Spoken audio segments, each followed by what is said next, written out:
Hello, welcome my dear student to today's daily news analysis. और ये daily news analysis हम लोग start करेगा 23 और 22 और 23 मार्च का, यानी कि आपका संडे और मंडे का न्यूज़ को हम लोग एनालाइज को स्टार्ट करेगा of Arunachal Times. The first news is world Down syndrome day observe. Okay, so ये वर्ल्ड डाउन सिंड्रोम डे ये ऑब्जर्व किया गया है आपका मार्च 21 को। रिमेंबर, मार्च 21 को एवरी ईयर पूरा दुनिया डाउन सिंड्रोम डे को ऑब्जर्व करता है। और इसमें currently our team is together against loneliness and stronger together. ठीक है, वर्ल्ड का जो थीम है टुगेदर अगेंस्ट लोनलीनेस, और इंडिया का स्ट्रोंगर टुगेदर उसको इंक्लूड किया गया है। ठीक है, तो यहाँ पे एक इनिशिएटिव प्रोग्राम रखा गया है जिसमें अवेयरनेस प्रोग्राम था basically, and inclusion program also.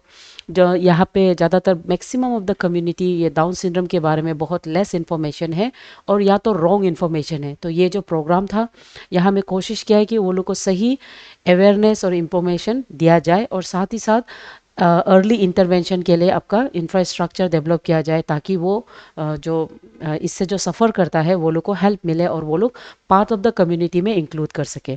जैसे आपका स्पाइडर केस फैसिलिटी पासीघाट का रीजन में इनाग्रेट किया है। ये एक ऐसे इंस्टीट्यूट है जहाँ में स्पेशलाइज्ड थेरापेटिक टूल्स होगा, ताकि बच्चा विद स्पेशल नीड्स उसको हम लोग मतलब गाइड कर सके। ठीक है, तो एग्जाम के लिए की पॉइंट्स आपको क्या क्या ज़रूरी है ये आर्टिकल से। वर्ल्ड डाउन सिंड्रोम डे हर साल इसको मार्च 21 में हम लोग सेलिब्रेट करता है। ठीक है, और उसके अलावा ये जो मार्च 21 मीन्स ये जो बीमार है ये बेसिकली आपका ट्राइसोमी ऑफ क्रोमोसोम नंबर 21 होता है। इसके बारे में अभी हम लोग देखेगा। तो पॉइंट्स वाइज में अगर हम देखें, together against loneliness, stronger together, ये हम लोग का लोकल टीम है। एंड ग्लोबल टीम का मतलब है टुगेदर अगेंस्ट लोनलीनेस। यहाँ पे बेसिकली ह्यूमन को ऑब्वियसली जो इससे सफ़र करता है उसको साइड किया जाता है, आइसोलेट किया जाता है। ठीक है, तो वो चीज़ को हटाने के लिए इसको ये थीम को लगाया गया है। नाउ ये बीमार क्या है? डाउन सिंड्रोम जो बेसिकली ना ह्यूमन जो क्रोमोसोम होता है, ह्यूमन क्रोमोसोम। ठीक है, ह्यूमन का जो क्रोमोसोम होता है, हम लोग का क्रोमोसोम 23 पेयर्स होता है। 23 पेयर्स का मतलब we have 46 numbers of chromosome, मतलब हर क्रोमोसोम जुड़ा जुड़ा में रहता है। तो उसमें से 22 जो क्रोमोसोम होता है वो लोग क्रोमोसोम पेयर। ठीक है, 22 क्रोमोसोम पेयर उसको हम ऑटोसोम बोलता है। ठीक है, ऑटोसोम। और उसमें से सिर्फ वन पेयर ऑफ क्रोमोसोम जो है उसको हम बुलाता है सेक्स क्रोमोसोम, वो हमारा सेक्स को डिटरमाइन करता है। तो 22 क्रोमोसोम में से वो क्रोमोसोम लोग सब जोड़ा जोड़ा में ऐसे 1 नंबर, 2 नंबर, 3 नंबर ऐसे रहता है। तो उसमें से exactly chromosome number 21, chromosome number 21 में क्या होता है कि वहाँ पे एक्स्ट्रा क्रोमोसोम आ जाता है। एक्स्ट्रा इसीलिए हम इसको बोलता है ट्राइसोमी 21। तो ट्राइसोमी 21 में एक्स्ट्रा क्रोमोसोम आने की वजह से ये एक जेनेटिक कंडीशन है। तो यहाँ पे जो बच्चा पैदा होता है वो न्यूरोलॉजिकल डिसऑर्डर के साथ होता है। ठीक है, उसका मूवमेंट, मसल कोऑर्डिनेशन बहुत सब तकलीफ होता है। सेलिब्रल मतलब सेरिब्रल पैल्सी बोलता है इसको हम लोग। तो उसके अलावा राउंड फेस, मून फेस ऐसे टाइप का, इसलिए ये डाउन सिंड्रोम को मोंगोलॉइड डिजीज भी बोला जाता है, दूसरा नाम। तो एग्जाम का पर्सपेक्टिव से डाउन सिंड्रोम मतलब 21 क्रोमोसोम, मार्च 21 उसका वर्ल्ड डे। ठीक है, और टीम ये सब आपको पढ़ना होगा। ओके, तो यहाँ पे रीजनल कंटेक्स में इसको पासीघाट में ये प्रोग्राम को रखा गया था। ठीक है, और यहाँ पे अरुणाचल प्रदेश में बहुत सा डेडिकेटेड स्पेशल स्कूल्स जैसे कामिंग, लोहित, सियांग, सिवनसिरी, तिरप हर जगह में डालने का गवर्नमेंट अनाउंस किया है। ओके, नेक्स्ट, मैं Mero Wangpang clinch gold at 24th national para athletics championship होगा। तो ये जो आर्टिकल बेसिकली ये बता रहा है कि 24th national para athletics championship Kalinga stadium in Bhubaneswar खेला गया है, और उसमें अरुणाचल का 3 प्लेयर्स बहुत एक्सेप्शनली परफॉर्म किया है। तो एग्ज़ाम का तौर पे ये पर्सनैलिटी कौन कौन है उसको हम लोग देखेगा। पहला, ये याद रखो 24th नेशनल पारा एथलेटिक ये चैंपियनशिप हुआ है, और ये आपका ओडिशा में क्या है, कलिंगा स्टेडियम में। ठीक है, उसके बाद कीपा मेरो जो है वो जैवलिन थ्रो में कैटेगरी F12 में वो गोल्ड हासिल किया है। एंड उसका जो पहले का रिकॉर्ड है 22.15 मीटर, उसको वो फिर से नया रिकॉर्ड के साथ वो ब्रेक कर दिया है। अभी नया रिकॉर्ड है 23.76 मीटर। उसके बाद तिंगोंग वांगपंग, वो फिर कैटेगरी T35 का कैटेगरी में वो गोल्ड हासिल किया है 100 मीटर में and bronze in the 400 metre में। उसका बाद तेची मेहता, वो कैटेगरी T13 में वो सिल्वर वॉन किया है इन वोमेंस 400 रेसेस होगा। उसके बाद ये जो बेसिकली एक स्टेट इनिशिएटिव है जिसको chief minister athletes coaching and empowerment scheme of the Arunachal के प्रदेश के अंदर में ये प्लेयर्स लोग को वहाँ खेलने के लिए लेके गया है। एंड ये टीम बस guided by the coach Techi Sonu.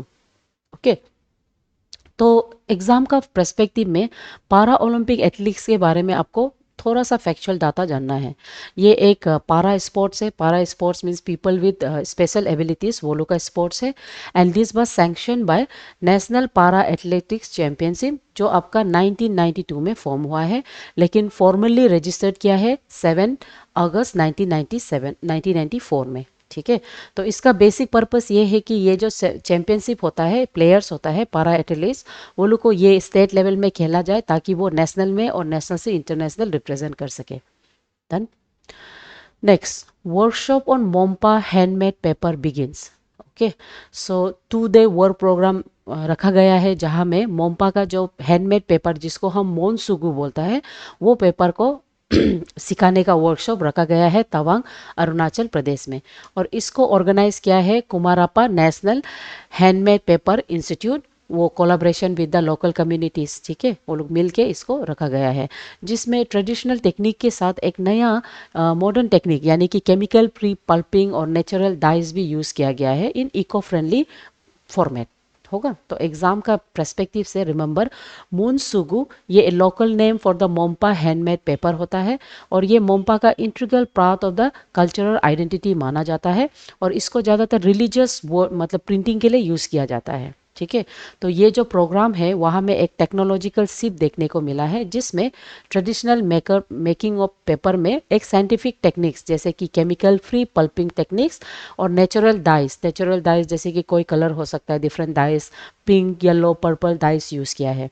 ठीक है, उसके अलावा यहाँ पे ये जो ट्रेडिशनल यूज़ होता है इसको इको फ्रेंडली पैकेजिंग के साथ बाहर एक्सपोर्ट करने के लिए रखा गया है। ठीक है, उसके क्वालिटी बेस पे। तो एनवायरमेंटल एंड इकोनॉमिकल इम्पैक्ट, सबसे पहले ये एक सस्टेनेबल मेथड है, इको फ्रेंडली मेथड है ना, in compare to other methods.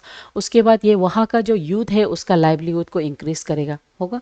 और रॉ मटेरियल ये आपका मून सुगु जो बार्क होता है जिसको हम सुगु सेंग बोलता है, सुगु सेंग वाला जो प्लांट होता है उसका बार्क से इसको एक्सट्रैक्ट किया जाता है। और इसमें की स्टेक होल्डर आपका कुमार रूपा स्टेक होल्डर है along with the youths of those particular district and Arunachal Pradesh का खादी एंड विलेज इंडस्ट्री होगा। और ये आपका director of science and technology khadi village industry के अंदर कमीशन के अंदर में स्पॉन्सर किया जा रहा है। और ये जो टेक्निकल इसका जो मेंटर है वो एक्सपर्टीज आपका United Nation industrial development organisation से एक्सपर्टीज लेके आया है। ठीक है, तो सबसे पहले एक मतलब एग्जाम के लिए और ये याद रखो, प्राइमरी हब इसका तवांग रहेगा। ठीक है, तवांग मेन सेंटर है जो लार्जेस्ट मतलब production of this secret manuscript भी माना जा रहा है। सेकंड प्रोडक्शन हाउस जो वेस्ट कामेंग डिस्ट्रिक्ट है अरुणाचल प्रदेश में, उसमें पर्टिकुलरली जो चक वैली है नियर दिरांग, वहाँ पे ये प्रैक्टिस किया जाता है। और हिस्टोरिकल कंटेक्स में ये पेपर बेसिकली बाहर रीजन में एक्सपोर्ट किया जाता है, जैसे कि तिब्बत, भूटान, थाईलैंड में भी एक्सपोर्ट किया जाता है। ओके, जहाँ पे ये पेपर नहीं बनता है वहाँ भी जाता है क्योंकि बुद्धिस्ट का जो स्क्रिप्चर्स है उसको यहीं पे लिखा जाता है। उसके अलावा सम ऑफ द पीपल जो रिसाइड करता है in the east coming and bordering areas of Bhutan, वो लोग भी इसका प्रैक्टिस किया जाता है। ओके, उसके अलावा ये एक हाई एल्टीट्यूड प्रैक्टिस में किया जाता है और घास का नाम है सुगु सेंग यहाँ पे, जिसका बार्क से हम मून सुगु को बनाता है। ठीक है, और मोन सुगु जो है ऑफिशियली इसको GI tag of Arunachal Pradesh मिल गया है। तो जीआई टैग बोलने से कौन सा ईयर में मिला है वो भी पूछा जा सकता है। तो ईयर 2024 में जनवरी में इसको अनाउंस किया है और अभी तक अरुणाचल प्रदेश के पास 20 जीआई टैग मतलब प्रोडक्ट्स हैं। ठीक है, next, our census our development. सो रिसेंटली होल इंडिया, पूरा इंडिया में सेंसेक्स 2027 स्टार्ट हो गया है, जिसमें हम लोग का जो हाउस सेंसेक्स होता है जिसको हम first phase of the Sensex वो स्टार्ट हुआ है। उसके बाद 2027 से पॉपुलेशन सेंसेक्स स्टार्ट होगा। ठीक है, तो ये सेंसेक्स से रिलेटेड इश्यूज हम लोग देख लेगा। तो पहली बार एक सेल्फ एनुमरेशन मतलब online as well as physical house visit कर रहा है आपका ऑफिसर्स लोग। और ये सेंसेक्स जो बेसिकली आपका सेंसेक्स एक्ट ऑफ 1948 के तहत इसको किया जा रहा है, ठीक है, जहाँ में ईच इंफॉर्मेशन आगे जाके डेवलपमेंट के लिए किया जाएगा, not only for investigation and taxations. समझिए। तो जितना भी आपका सेंसेक्स से रिलेटेड है उसको हम लोग थोड़ा डिटेल में देखेगा। जैसे इस बार का जो सेंसेक्स है उसको फेसेस में डिवाइड किया है। पहला फेसेस जो है फेस 1। फेस 1 में ज़्यादातर हाउसिंग लिस्टिंग और हाउस सेंसस यानी कि घर का सेंसस, कितना घर बनाया गया है ना, वो आपका अप्रैल से सितंबर 2026 तक किया जाएगा। और ईच स्टेट में स्पेसिफिकली 30 डे का विंडो करके ईच सेक्शन को वो लोग हाउसिंग नंबर को मार्क किया जाएगा। सेकेंड जो है फेस 2, यहाँ पे पॉपुलेशन को गिनती किया जाएगा और ये आपका फरवरी 2026 से हो रहा है। ओके। उसके बाद लीगल फ्रेमवर्क, जितना भी हाउसिंग होता है उसमें कुछ कुछ लीगल फ्रेमवर्क होता है, जैसे गवर्नमेंट एक्ट यानी कि सेंसस एक्ट ऑफ 1948। ये जितना भी डाटा आपका जो कलेक्ट किया जाता है ये कॉन्फिडेंशियल होता है और इसके अंदर में डाटा प्रोटेक्शन को एंक्लोज है, जहां में किसी का भी पर्सनल आइडेंटिटीज डिस्क्लोज नहीं किया जाएगा और उसको ना टैक्स में, ना क्रिमिनल इन्वेस्टिगेशन में, ना कोर्ट में उसको प्रोड्यूस कर सकता है। ठीक है। उसके बाद दूसरा, इस साल का सेंसेक्स में क्या चेंज है? इस साल का सेंसेक्स में टेक्नोलॉजिकल शिफ्ट देखने को मिलेगा, एक सेल्फ एन्यूमिनेशन देखने को मिलेगा। यहाँ पे ऑनलाइन पोर्टल्स में सिटीजन खुद अपना सेंसेक्स, अपना डिटेल्स फिलअप कर सकता है। सो उसी को हम सेल्फ एन्यूमरेशन बोल रहे हैं। ठीक है, वो पहली बार हो रहा है इंडिया में। उसके बाद basic objective and socio economic benefits क्या होगा? सेंसेक्स करने से सबसे पहले पॉलिसी बनाने में आसान होता है। Government policy based on the population हम लोग बना सकता है और बेस्ड ऑन द पॉपुलेशन ही हम लोग आपको सही में रिसोर्स एलोकेशन कर सकता है, फेयर डिस्ट्रीब्यूशन। ठीक है। Right plans at the right plans at the right place के अंदर में सही रिसोर्स का एलोकेशन हो सकता है। उसके अलावा बेस्ड ऑन द पॉपुलेशन हम आपका नेसेसरी इंफ्रास्ट्रक्चर जैसे स्कूल्स, हॉस्पिटल और रोड्स हो गया उसको हम लोग डेवलप कर सकता है। उसके अलावा यहाँ पे प्रॉपर हर एक सेक्टर को प्रॉपरली हम इंक्लूड कर सकते हैं, हर एक सेक्शंस, हर एक रीजन। जैसे कि एससी होने से भी एससी में पर्टिकुलर कौन सा ट्राइब्स है, कितना वल्नरेबल है, वो सब हम लोग चेक कर सकता है। उसके बाद एडमिनिस्ट्रेटिव डिटेल्स ये है, ये जो सब कुछ आपका मिनिस्ट्री ऑफ होम अफेयर्स के अंदर में आता है होगा, जहां में भारत सरकार का लोगो है। एंड सबसे इंपॉर्टेंट फ्रॉम द एग्जाम हम लोग का थीम, इस साल का सेंसेक्स का जो स्लोगन है, टीम है, वो है आवर सेंसेक्स आवर डेवलपमेंट। ठीक है, होगा।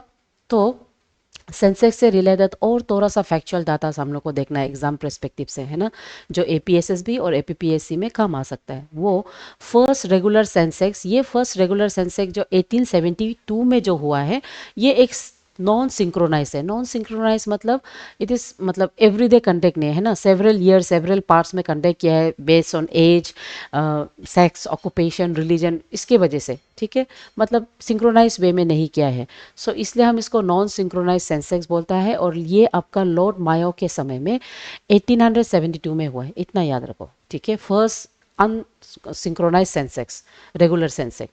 उसके बाद सेकेंड सिंक्रोनाइज, सबसे फर्स्ट मतलब सेंसेक्स जिसको हम सिंक्रोनाइज मानता है, सही से मानता है, और जहां में सिस्टम ऑफ डेकेडियल, डेकेडियल मतलब 10 ईयर्स, ठीक है, डेकेडियल मतलब हर 10 साल में करने का रूल जो पास हुआ था, वो आपका 1881 में during the time of Lord Ripon के समय में हुआ है। ठीक है, तो इतना याद रखो। पहला नॉन सेंसेक्स यानी कि नॉन सिंक्रोनाइज आपका 1872 में और सिंक्रोनाइज 1881 में, एक जो लॉर्ड मायो के समय में और दूसरा जो सिंक्रोनाइज वाला लॉर्ड रिपन के समय में। डन। उसके बाद आफ्टर इंडिपेंडेंस 1947 में इंडिपेंडेंस मिला। उसके बाद सेंसस एक्ट ऑफ 1948 आता है और this was guided by Sardar Vallabhbhai Patel होगा, जहां में every legal authority for the census दिया गया है। ठीक है। उसके बाद एक permanent office known as registrar general of India 1949 में फॉर द सेंसस बनाया है।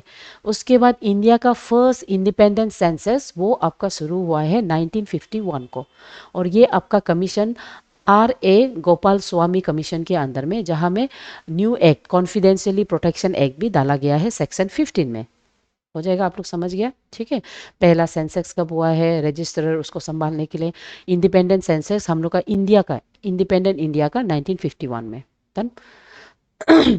सो हिस्टोरिकल कंटेक्स्ट हम लोग देख लिया। उसके अलावा इसके अंदर में जो लेजिस्लेशन ज़रूरी है, रूल, वो कैसे कैसे आता है, ठीक है।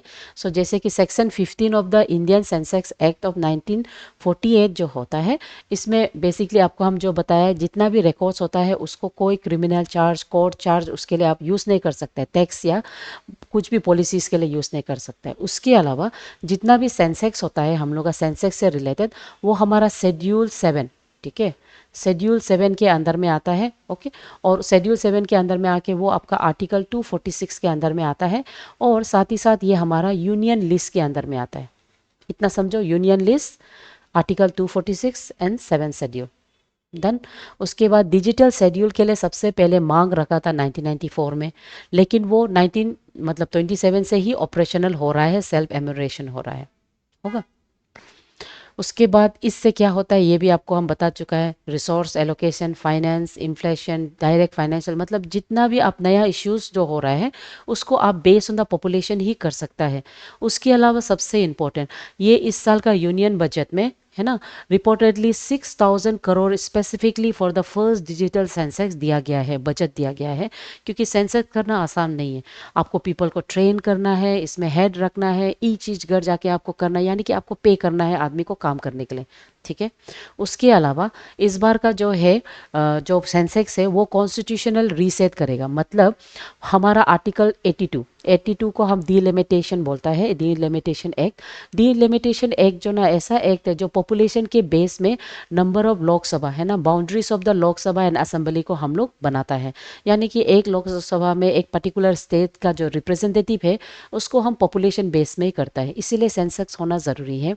सेंसेक्स होने से जैसे अभी हम लोग का लोकसभा का मेंबर 2 होता है, राज्यसभा का 1 है ना, और हमारा कॉन्स्टिट्यूएंट असेंबली में 60 मेंबर है, तो उसको चेंज करने का तरीका हो सकता है। पॉपुलेशन अगर बढ़ गया तो लोकसभा का रिप्रेजेंटेटिव ऑटोमेटिकली बढ़ जाएगा, राज्यसभा का बढ़ जाएगा, ठीक है।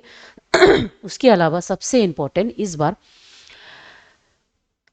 कास्ट एनुमरेशन, पहली बार हम लोग का जो सेंसस हो रहा है उसमें datas of the schedule caste end of the schedule tribes वो रखा जाएगा, ताकि reserve seat in the legislative body and also the specific welfare funds जो होता है उसको हम लोग टैकल कर सकेगा और सही से समझ सकेगा कि एससी एरियाज को कितना देना है, कितना रिप्रेजेंटेटिव होना है। समझ गया। तो ये कास्ट एनुमरेशन है, इसको लेके एग्जाम में मेंस में तो पूछने वाला है। Done. Passing flags of Gram Bandhu project e-rickshaw for self-help group. Now, our rural panchayat rural minister Ojing Tasing वो फ्लैग ऑफ किया है एक नया स्कीम नोन एज ग्राम बंधु प्रोजेक्ट पासीघाट में। यहाँ पे अराउंड 20 ई रिक्शा कार्ड्स वो 20 सेल्फ हेल्प ग्रुप्स को दिया है, ताकि वो लोग अपना रूरल इनकम को इम्प्रूव कर सके एंड एक सस्टेनेबल ट्रांसपोर्ट कर सके फॉर द लोकल, होगा। तो एग्जाम पर्सपेक्टिव से क्या क्या याद रखो, प्रोजेक्ट का नाम ग्राम बंधु प्रोजेक्ट है, और ये जो पार्ट ऑफ द राष्ट्रीय ग्राम स्वराज अभियान है जिसको अभी हम थोड़ा बाद में देखेगा, ठीक है। तो इसका ऑब्जेक्टिव ये है कि रूरल लाइवलीहुड को डेवलप कर सके, इकोनॉमी दे सके, और उसके अलावा वुमेन एम्पावरमेंट कर सके, क्योंकि ये एक इलेक्ट्रीफाई सिस्टम है, ई रिक्शा है, जिसको इवन वुमेन भी इजीली एक्सेसिबल करता है, इजीली चला सकता है। तो यहाँ पे ज़्यादातर आपका self help group and rural जो पॉपुलेशन है वो लोग के लिए इसको किया गया है, ठीक है। सो एग्जाम पर्सपेक्टिव से राष्ट्रीय ग्राम स्वराज अभियान ये क्या है, ये एक अम्ब्रेला स्कीम है जहाँ जिसको अप्रैल 24 2018 में इनिशिएट किया है under national Panchayati day. Remember this, April 24 को नेशनल पंचायती डे बोलता है, ये भी याद रखो, वो दिन को इसको मार्क किया है। ये एक ऐसे प्रोसेस है जहाँ में स्पेशली पंचायती डिपार्टमेंट से रिलेटेड कम्युनिटी का जो डेवलपमेंट है उसको करता है, ओके। और इसको ministry of Panchayati Raj government of India उसके अंदर में इम्प्लीमेंट किया जाता है। डन। ऐसे करने से क्या होता है, ये एक गोल है जिससे हम एक डेवलपमेंट यानी कि एक ग्राउंड लेवल का जो डेवलपमेंट है उसका हम कैपेसिटी बिल्डिंग इंक्रीज कर सकता है ना। उसके अलावा हम लोकल को हेल्प कर सकता है, उसके अलावा हम ग्राम सभा लोग को स्ट्रेंथ कर सकता है, और सबसे इम्पोर्टेंट सच प्रोविजन के अंदर में आदमी जो सेल्फ रिलायंस हो सकता है, अपना सोर्सेस बना सकता है। और दूसरा ये है कि इस बार का जो ग्राम सभा है वो एक डिजिटल ग्राम स्वराज बन गया है ना, ग्राम मनचित्र बन गया है, जहाँ में ई गवर्नेंस के थ्रू हम एक दूसरा को जितना डिटेल से ले सकता है, इंफॉर्मेशन दे सकता है, और कंप्लेन भी लॉन्च कर सकता है, okay. Next, gulf crisis six strategy. So ये जो आर्टिकल है इसको दुर्जापति मुखर्जी लिखा है और ये बेसिकली इंडिया क्या फेस कर रहा है और इंडिया क्या स्टेप उठा रहा है because of this gulf crisis जो अभी चल रहा है, आप लोग सब मालूम है ना। सो उसके रिलेटेड इंडिया को क्या हो सकता है और इंडिया अभी क्या कर रहा है उसके बारे में है। तो ये आर्टिकल में हम इतना मालूम करेगा because of the gulf crisis हो रहा है जिसके वजह से आपका स्ट्रीट ऑफ हॉर्मेज जो बंद हो गया है उसके वजह से इंडिया को क्या इम्पैक्ट कर रहा है। पहला impact geopolitical impact. Now middle east का क्राइसिस के वजह से आपका oil prices and supply chain threaten हो रहा है because of the Hormuz street being close, जिसमें से 20% ऑफ द ग्लोबल ऑयल आता था इंडिया के लिए, 40% ऑफ इंडियाज का लिक्विड नेचुरल गैसेस आता था, लिक्विडिफाइड नेचुरल इंपोर्ट्स होता था। सो ये इंडिया को बहुत तकलीफ पहुंचा रहा है। उसके अलावा ग्रीन एनर्जी प्रोग्रेस, इंडिया एक सिग्निफिकेंट एनर्जी का प्रोग्रेस तो कर रहा है, फिर भी इंडिया कंप्लीट इंडिपेंडेंट नहीं हुआ है। They are still dependent on the fossil fuel capacity और एनर्जी इंडिया का one of the primary driver हो रहा है और बहुत से स्टेट लाइक राजस्थान और गुजरात तो लीड कर रहा है और इंडिया कोशिश कर रहा है वो प्रोग्रेस के टुवर्ड्स जाने के लिए। उसके अलावा न्यूक्लियर ऑल्टरनेटिव, इंडिया रिसेंटली शांति बिल शांति बिल के बारे में बहुत डिटेल से आप यूट्यूब में जाइए, ठीक है। यूट्यूब में जाके वहाँ में नॉर्थ ईस्ट पीएससी का जो चैनल है, ठीक है, नॉर्थ ईस्ट पीएससी का जो चैनल है वहाँ जाके आप देख लो।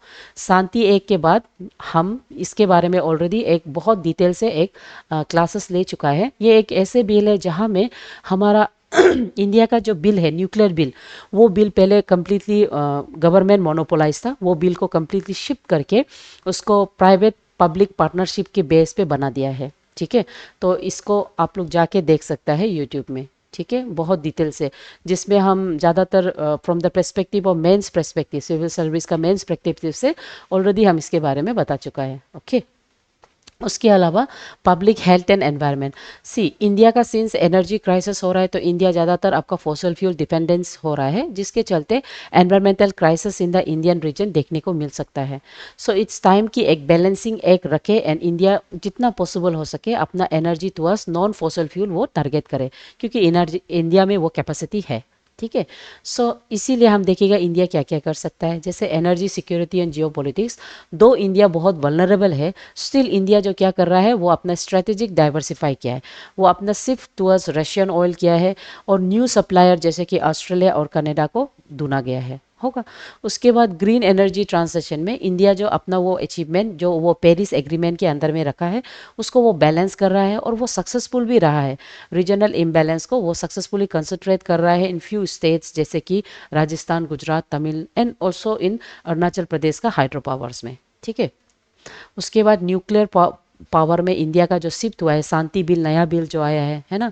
उसके बाद इंडिया जो बहुत स्ट्रिक्टली पोल्यूटर पेज जो होता है उसको फॉलो कर रहा है, यानी कि जो गंदा कर रहा है वो फाइन ठहरेगा, उसको फॉलो कर रहा है।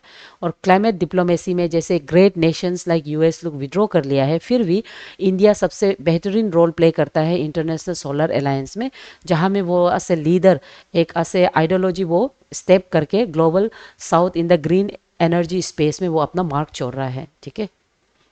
Now, MCQ. With reference to World Down Syndrome Day and related health issues in Arunachal Pradesh, consider the following. तो ये अरुणाचल नहीं होने से भी ये जनरल क्वेश्चन पूछा जा सकता है। पहला, world Down syndrome every year इसको मार्च 21 में किया जाता है और ये आपका ट्रिप्लिकेशन ऑफ क्रोमोसोम नंबर 25 ये भी सही है। स्पाइडर केस वो फैसिलिटी है जहाँ में थेरापेटिक टूल्स होगा ताकि बच्चा विद न्यूरोलॉजिकल कंडीशंस को हम लोग टैकल कर सकेगा।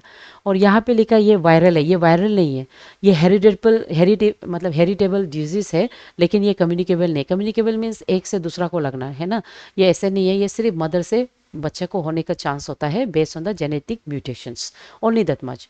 तो इसीलिए 1 और 2 सही है। उसके बाद consider the following statement regarding 24th national पारा एथलेटिक चैंपियनशिप। ये एथलेटिक, हाँ ये भुवनेश्वर में हुआ है, किपा मैरो इसका हाँ मेडल मिला है।